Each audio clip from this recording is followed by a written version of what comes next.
Salut, c'est Géraldine, bienvenue sur Comme une Française TV, Sound French, even to the French. A few weeks ago, I talked about les faux amis, false cognates, words that look alike in both languages but are different, they have different meanings. You will find a link below this episode to this other episode. But today I want to share something slightly different with you. Those words that the English languages use that look French, sound French, and actually are French, except that no French speaker would ever use them. Not sure what I mean? You will see right now. C'est parti!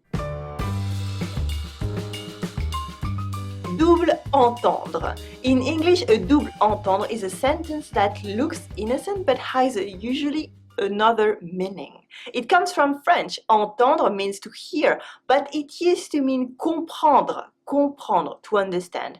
And double means double. The words are French, but the expression isn't.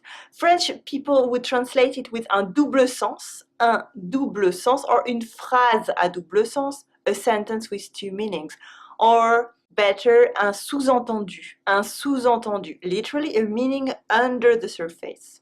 Un sous-entendu isn't always crude. It could also be an implication that hides beneath the front meaning. For example, ah, c'était fait exprès le sous-entendu? C'était fait exprès le sous-entendu? Ah, was the double entendre intended? Pièce de résistance. A pièce de résistance is the main attraction in an event or the masterpiece of an artist. In French, la pièce de résistance is a very rarely used name for le plat de résistance. Le plat de résistance, the main dish in a meal, more commonly called le plat principal. Le plat principal. The main work of an artist is le chef-d'œuvre. Le chef-d'œuvre. We don't pronounce the F. The masterpiece. And the most impressive part of a performance is le clou du spectacle, le clou du spectacle, literally the nail of the show.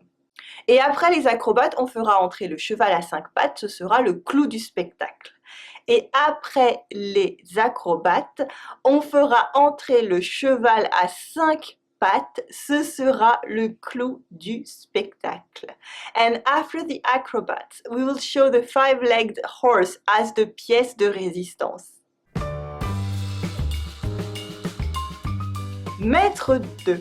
A maître de is a chief of the waiters. It's almost a French word, but the English language shortened it and now it looks very strange. You would never see une apostrophe alone in French.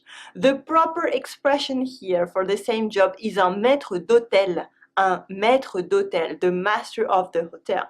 But except for the most high-end restaurants, the function is almost always the responsibility of le serveur or la serveuse, the waiter.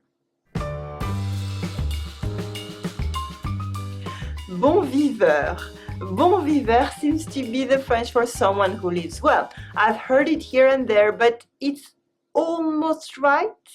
The word viveur doesn't exist in French. The expression we actually use is un bon vivant, un bon vivant.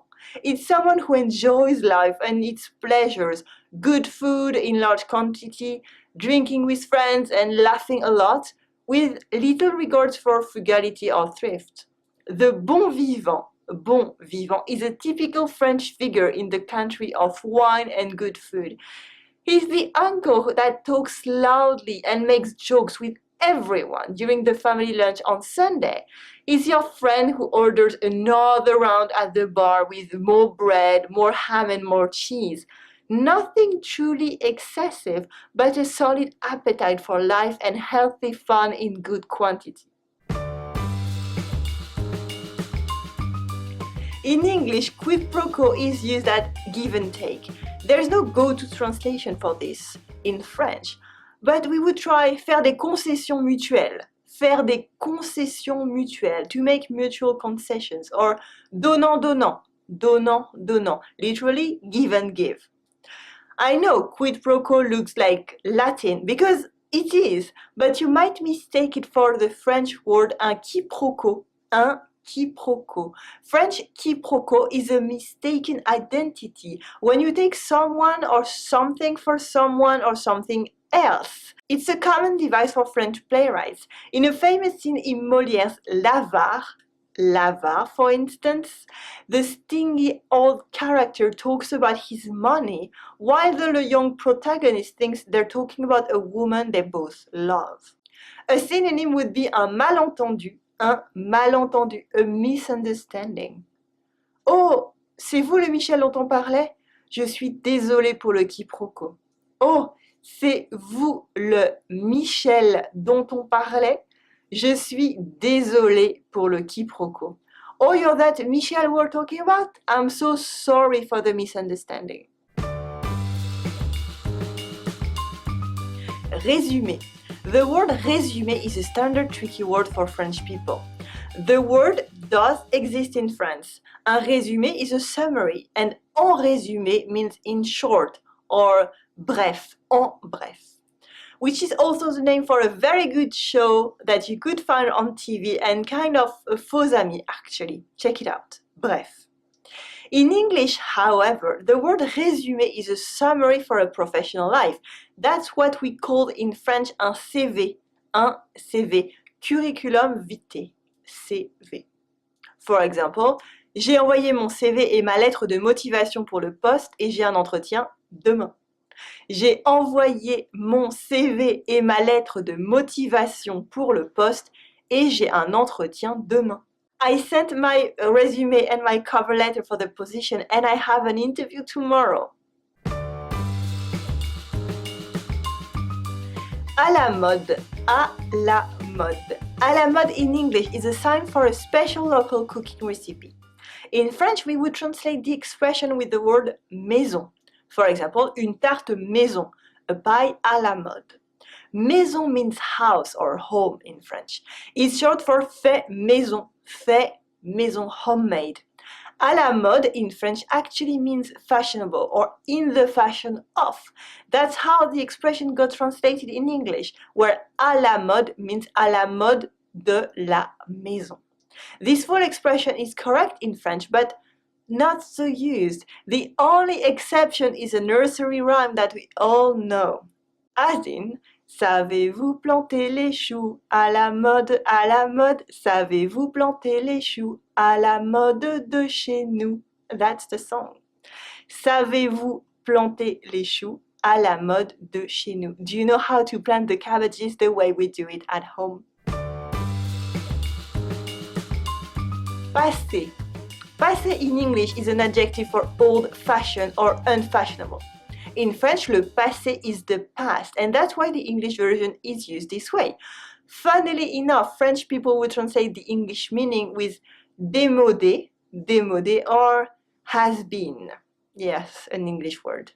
In the end, both languages are borrowing from each other to grow and change. Étoile, have you used these expressions? Which other example could you give me?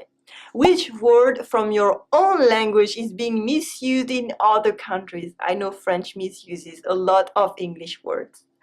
Tell me in the comments on the blog. I want to hear from you. I read all the comments on the blog and answer the questions there on communefrancaise.com. Did you like this video? Do you want more of those? Let me share exclusive lessons, private offers, and my 10 favorite handpicked episodes with you by email. It's super easy to join. Leave me your first name and your email and I will come back to you straight away. Subscribe today to get my best content in your inbox, the fantastic stuff that's not even on YouTube. Plus, it's free.